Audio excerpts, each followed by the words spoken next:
देख रहे हैं हर खबर। मैं हूं आपके साथ जागृति। चलिए बुलेटिन की शुरुआत कर लेते हैं खबरों के साथ, जहां देश में कोरोना की रफ्तार पर ब्रेक लगता नजर आ रहा है, जिसके चलते एक दिन में 22,270 कोरोना के नए मामले सामने आए हैं और कोरोना के चलते 325 कोरोना मरीजों की मौत हो गई, जबकि 60,298 लोगों ने कोरोना को मात दी है, जिसके बाद देश में कोरोना का रिकवरी रेट 98.21% हो गया है।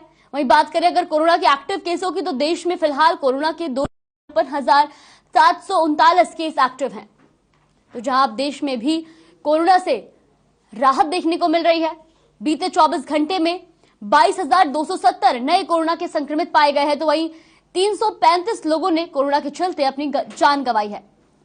वहीं अगर बात की जाए देश में कोरोना के रिकवरी रेट की, तो देश में कोरोना का रिकवरी रेट भी अब 98.21% के पार पहुंच गया और बीते 24 घंटे में 60,298 लोगों ने कोरोना को मात दी है। तो वहीं देश में इस वक्त कुल एक्टिव केसों की संख्या 2,53,739 है।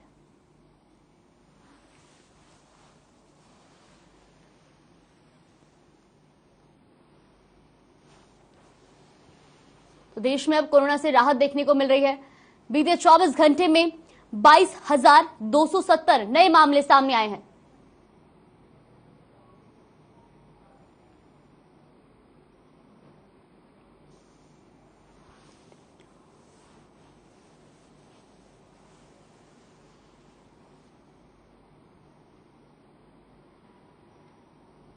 वहीं अगर बात की जाए देश के रिकवरी रेट की, तो कोरोना का रिकवरी रेट भी 98.21% के पार पहुंच गया है। बीते 24 घंटे में 60,298 लोगों ने कोरोना को मात दी और फिलहाल अगर देश में एक्टिव मरीजों की संख्या की बात करें, तो एक्टिव मरीजों की संख्या 2,53,739 हो चुकी है। वहीं हरियाणा में भी अब हर रोज कोरोना के मामलों में कमी नजर आ रही है, जिसके चलते प्रदेश में एक दिन में कोरोना के 675 नए मामले सामने आए हैं, जबकि एक दिन में प्रदेश में कोरोना के चलते 5 लोगों की मौत हुई और 1,102 लोगों ने कोरोना को मात दी है, जिसके चलते कोरोना का रिकवरी रेट 98.52% के पार पहुंच गया। वहीं अगर जिलों की बात करें, तो गुरुग्राम में कोरोना के 277 नए मामले सामने आए हैं, जबकि फरीदाबाद में 70 कोरोना संक्रमितों की पुष्टि हुई है। वही बात करें अगर हिसार की, तो हिसार में 10, सोनीपत में 26 और पंचकुला में 57 नए कोरोना के मामले सामने आए हैं।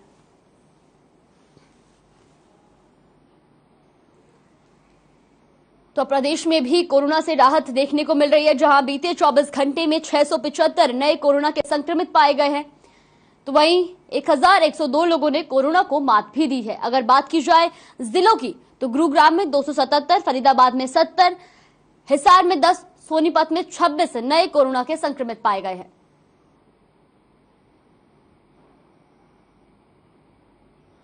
एक तरफ तो सूबे की सरकार भ्रष्टाचार को खत्म करने के लिए अपनी पीठ थपथपा रही है, वहीं पूरे हरियाणा में हुए रजिस्ट्री घोटालों को लेकर संबंधित दोषी तहसीलदार, नायब तहसीलदार, पटवारी और रजिस्ट्री क्लर्क के खिलाफ रजिस्ट्री में गड़बड़ी को लेकर उनके खिलाफ कार्रवाई कर रही है। वहीं दूसरी ओर कैथल के विधायक लीला राम ने अपनी ही बीजेपी सरकार के फैसले को गलत बता रहे हैं, जिस बीच वह अब रजिस्ट्री घोटाले में दोषी बनाए गए और पटवारियों के समर्थन में उतर गए हैं। उनका कहना है कि रजिस्ट्री घोटालों में पटवारियों का कोई रोल नहीं होता, इसलिए उनको गलत फंसाया जा रहा है।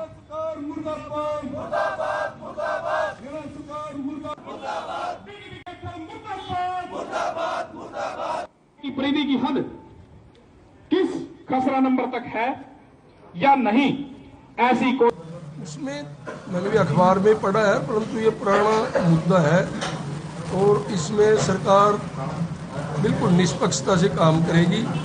मैं एक मांग जरूर करूंगा कि जब रजिस्ट्री तहसीलदार करते हैं, उसमें मेरे को लगता है कि पटवारी का कोई रोल नहीं होता, तो सरकार ने पटवारियों के बारे में तो विशेष तौर पर ये सोच करके फैसला निर्णय लेना चाहिए, क्योंकि रजिस्ट्री पटवारी तो क्लर्क वाली भूमिका में होते हैं, जो निर्देश होता है वो उसको चढ़ा देता है। पटवारी का तो इतना ही रोल होता है। मेरे को लगता है कि किसी भी रजिस्ट्री में शायद पटवारी का कोई ज्यादा रोल नहीं होता। की परिधि की हद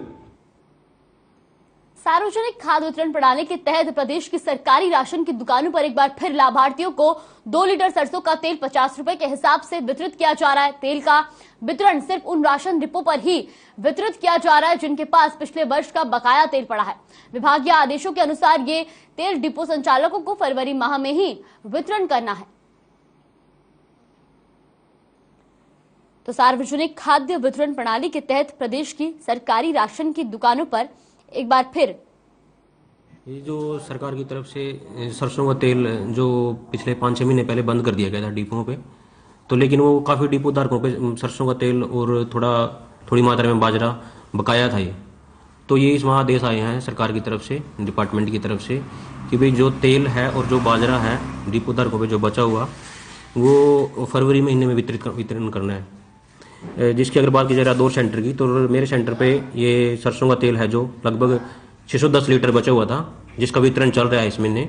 और जो बाजरा तो लगभग नील ही है, 51 किलो बाजरा बचा हुआ है बस रादौर सेंटर पे, तो वो इस माह वितरण करना है जो कि मतलब अब वितरण चल रहा है फरवरी में, फरवरी के लास्ट डेट तक उसका वितरण किया जाना है।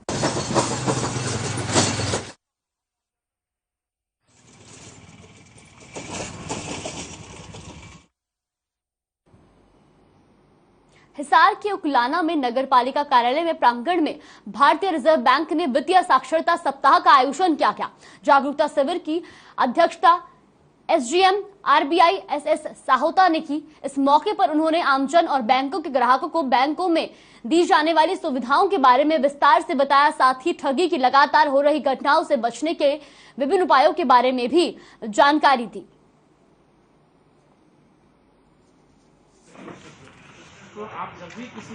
देखिए, हिसार जिला अंतर्गत सभी बैंक ब्रांचेस हमेशा फाइनेंशियल लिटरेसी प्रोग्राम आयोजित करती रहती है। हिसार जिला में ये प्रोग्राम फाइनेंशियल लिटरेसी काउंसलर्स के थ्रू, बैंक ब्रांचेस के थ्रू प्रत्येक माह आयोजित की जाती है। इस साल आज जो प्रोग्राम यहाँ किया गया, तो ये रिजर्व बैंक ऑफ इंडिया के द्वारा वित्तीय साक्षरता सप्ताह मनाया जा रहा है, जो कि 14 फरवरी से लेकर 18 फरवरी तक इस साल मनाया जाना है। इसी दिशा में आज उगलाना मंडी में इस कार्यक्रम का आयोजित किया गया और इस कार्यक्रम में रिजर्व बैंक ऑफ इंडिया से श्री एसएस साहोता जी एजीएम चंडीगढ़ से पधारे। इस गांव के और भी कई सारे अतिथिगण रहे। म्युनिसिपल काउंसिल्स का अच्छा योगदान रहा। चेयरमैन साहब भी इसमें पार्टिसिपेट किए उगलाना मंडी के, और लोगों को जागरूक किया गया कि आप डिजिटल ट्रांजैक्शंस अपनावें और सुरक्षित ढंग से अपनावें। डिजिटल ट्रांजैक्शंस अपना करके ही आप सुरक्षित रह सकते हैं। रिजर्व बैंक हर साल एक थीम चुनकर फाइनेंशियल लिटरेसी वीक मनाता है। तो इस साल की जो थीम है गो डिजिटल गो सिक्योर, डिजिटल चुनिए सुरक्षा के साथ। इस थीम को मुख्य रखते हुए यहाँ पे उकलाना में एक फाइनेंशियल लिटरेसी कैंप जो है पंजाब नेशनल के सौजन्य से और रिजर्व बैंक के सौजन्य से यहाँ पे आयोजित किया गया। रिजर्व बैंक के सौजन्य से सप्ताह 14 से 18 फरवरी के बीच मनाया जा रहा है और इसमें रिजर्व बैंक से हमारे एसएस साहोता जी एजीएम आए हुए हैं और मैं LR Asija retired chief manager Punjab national bank से वित्तीय साक्षरता सलाहकार हूँ और लोगों को हम सामाजिक सुरक्षा की जानकारी देते रहते हैं। और आज इस कैंप में भी हमने यही जानकारी दी है कि आप जो है ना प्रधानमंत्री की सुरक्षा बीमा योजना, जीवन ज्योति बीमा योजना, अटल पेंशन योजना और भी मतलब सुरक्षा स्कीम्स हैं, उन पर आप शाखा प्रबंधक में जाके या बैंक मित्र से संपर्क करके आप उन स्कीमों का फायदा उठा सकते हैं। आरबीआई के निर्देशानुसार आरबीआई से एजीएम श्री एसएस साहोता जी, एसडीएम हिसार वो पीएनबी बैंक के सौजन्य से आज जो है उकलाना मंडी में ग्राहकों को डिजिटल बैंकिंग के बारे में जागरूक करने के लिए वह आरबीआई द्वारा निर्देशित विभिन्न स्कीमों के बारे में ग्राहकों को विस्तार से बताया गया। तो इसमें लोगों को क्या क्या जागरूक किया गया, किस तरह जागरूक किया जाए? डिजिटल जो है अवेयरनेस के लिए ये स्पेशल जो है कैंपेन था, मुहिम था। इस कैंप में बताया गया कि आप ज़्यादा से ज़्यादा बैंकिंग में जो है बढ़ावा दें। तो आप जब भी किसी साइट से कुछ डाउनलोड करें तो ये जरूर देखें ऐप्स को आप डाउनलोड करें और ऐप्स के थ्रू ऐप्स कहाँ से डाउनलोड करें।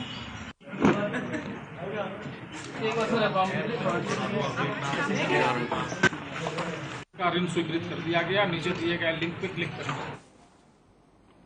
पलवल में राष्ट्रीय राजमार्ग 19 पर चलती गाड़ी में आग लग गई। आग लगने से आसपास के क्षेत्र में हड़कंप मच गया और आग लगने से राष्ट्रीय राजमार्ग पर लगा लंबा जाम भी लग गया। वही बता दें कि हादसे में चालक और उसकी पत्नी और बच्चों ने गाड़ी से कूदकर जान बचाई। वही स्थानीय लोगों ने मदद करते हुए पुलिस और फायर विभाग को सूचना दी। दमकल विभाग ने मौके पर पहुंचकर आग पर काबू पाया।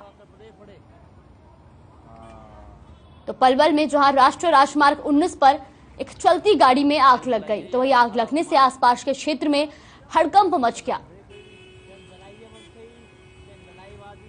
और आग लगने से राष्ट्रीय राजमार्ग पर लंबा जाम भी लग गया। लेकिन बता दें कि हादसे में चालक और उसकी पत्नी और बच्चों ने गाड़ी से कूदकर अपनी जान बचाई। करनाल के मुनक रोड पर शाम को दर्दनाक सड़क हादसा हो गया। तेज रफ्तार कार ने 4 बच्चों को कुचल दिया। वहीं 2 की मौके पर ही मौत हो गई, जबकि 2 बच्चे गंभीर रूप से घायल हो गए। घायल बच्चों को इलाज के लिए Kalpana Chawla medical college hospital में भर्ती कराया गया, जहां उनका इलाज चल रहा है। वहीं घटना को अंजाम देकर कार चालक मौके से फरार हो गया। पुलिस मामले की जांच में जुटी हुई है।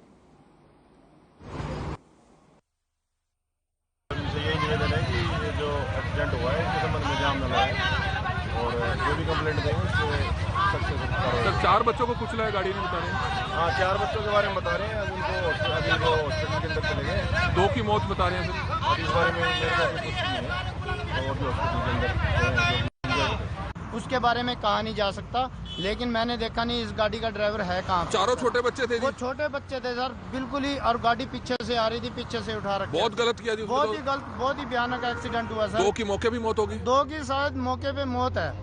ये हमारा चांस यही है कि लगता है हमारे को भाई ये मौके पे। गरीब परिवारों के बच्चे थे। गरीब परिवार के बच्चे हैं सर। हम तो ये कहते हैं जो भी चले यहाँ से आराम से चले, क्यों क्रॉसिंग करनी होती है, कोई क्रॉस करता है, कोई एक नॉर्मल में है।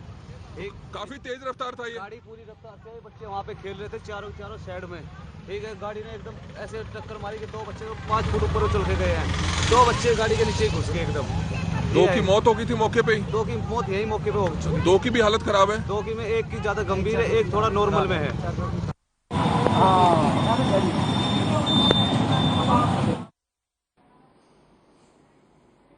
वक्त हो चला एक छोटे से ब्रेक का। ब्रेक के बाद फिर हाजिर होंगे खबरों के साथ।